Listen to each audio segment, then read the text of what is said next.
સરકારે અને તંત્રએ પંચાયતમાં ઓનલાઈન કરવેરો ભરવાની વ્યવસ્થા ઊભી કરવી જોઈએ તેવું જણાવતા નાના ભાડિયા ગામના અગ્રણી. નમસ્કાર પરેશભાઈ જોશી, હું દેવાંગ ગઢવી બોલું છું નાના ભાડિયાથી. સાહેબ, આજે શેરડી ગામની જે પંચાયતમાં જે કાંઈ ઘટના ઘટી એ વિશે એક ભાઈ એડવોકેટશ્રી એમનો ઇન્ટરવ્યૂ સાંભળ્યો અને એમને જે કાયદાકીય રીતે જે વાતો કરી છે નિયમ મુજબ, કેમ કે એમને પોતે એડવોકેટ છે એટલે મારે કંઈ આ શેરડી પંચાયત સાથે કાંઈ મારે કાંઈ કોઈ એના ઉપર ટિપ્પણી કરવાનો મને કાંઈ હક પણ નથી. એ ગામનો મામલો છે, ગામ પતાવે. મારે એ કહેવું છે કે સમગ્ર ગુજરાતની અંદર દરેક પંચાયતની અંદર રેવન્યુ રેકોર્ડની અંદર ઘણા બધા સુધારા કરવાની જરૂર છે. હવે હું એક વેરાની વાત કરવા જાઉં, કરવેરો અનેક વખત મેં વાત કરી છે, ઘણા ઇન્ટરવ્યૂમાં મેં કીધું છે કે કરવેરો ભરવા માટે જવું હોય આપણે 2020માં ભર્યો હોય અને હમણાં 2023 ચાલુ છે, 12મો મહિનો છે, બરાબર. અને આજે જઈએ આપણે ભરવા માટે તો એ તલાટી મંત્રી જે કાંઈ હોય એમ કહેતા હોય કે આગળની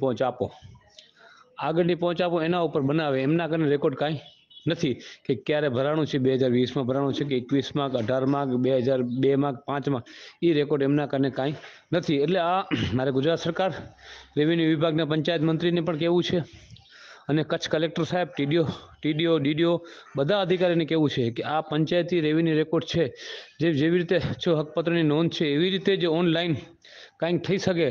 અને ગમે અહીંયા બેઠા કચ્છની વાત કરવા જાઉં તો આપણા 52-42 નહીં, સમગ્ર કચ્છની અંદર જૈન સમાજ, પટેલ સમાજ, લોહાણા સમાજ, ભાટિયા સમાજ અને સમાજો લગભગ આમ તો બધા જ સમાજે 18 આલમ બધા લગભગ બહાર વ્યવસાય હસ્તે, ધંધા અર્થે, રોજગાર માટે બહાર ગયા હોય. એમની પ્રોપર્ટી 2-5 વર્ષે આવતા હોય તો એમને પણ ઘણા ગામોમાં જાય તો તલાટી મંત્રી ન હોતા હોય, એ જ્યારે આવે ત્યારે એ ન હોય, તલાટી હોય ત્યારે એ ન હોય. એવી રીતે ઘણી બધી ઘટનાઓ ઘટે છે. મારે એ કહેવું છે કચ્છ કલેક્ટર સાહેબ, જિલ્લા વિકાસ અધિકારી, તાલુકા વિકાસ અધિકારી અને સરપંચો અને ધારાસભ્યો, સાંસદ સભ્ય આ બધા બેસી અને આ સમસ્યા છે એ સમસ્યાનું હલ જરૂરથી કાઢવું જોઈએ.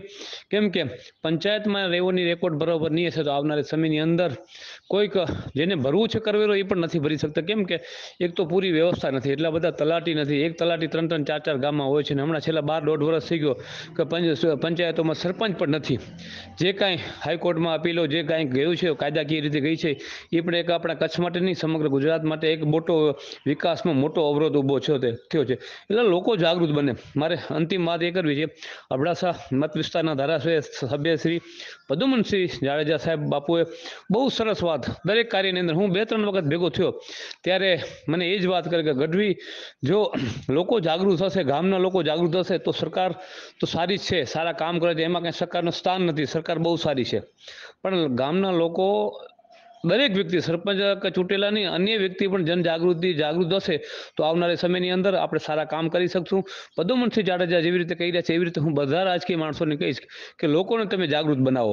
લોકો જાગૃત બનશે તો તમને એ સફળતા મળશે અને યશ તમને મળશે, જનપ્રતિનિધિને મળશે. એટલે લોકો જાગૃત બને, પોઝિટિવ બને. આ દેશ આપણો છે, આપણે વિકાસ કરીએ. આ વોઇસ કોઈના માટે નેગેટિવ વિચારધારાથી નથી નાખવામાં આવતો. મારો ગામડિયો સુખી થાય, મારો દેશનો વિકાસ થાય. અને નરેન્દ્રભાઈ જે કામ કરી રહ્યા છે જબરજસ્ત કામ છે. તો આપણે આ સમયના સાક્ષી, આ યાત્રાના સાક્ષી બની અને ચલો આપણે બધા મળી દરેક ગામની અંદર સારી રીતે રેકોર્ડ ઊભો થાય, દરેક ગામની અંદર સારી ફેસિલિટીઓ મળે, એના માટેનો આ વોઇસ છે. નમસ્કાર, વંદે માતરમ, ભારત માતા કી જય. માં motor driving, safe and sure driving. Driving એ શોખ સાથે આપની મોટી જવાબદારી પણ છે. અમારા ઇન્સ્ટ્રક્ટર દ્વારા સચોટ અને સરળ માર્ગદર્શન.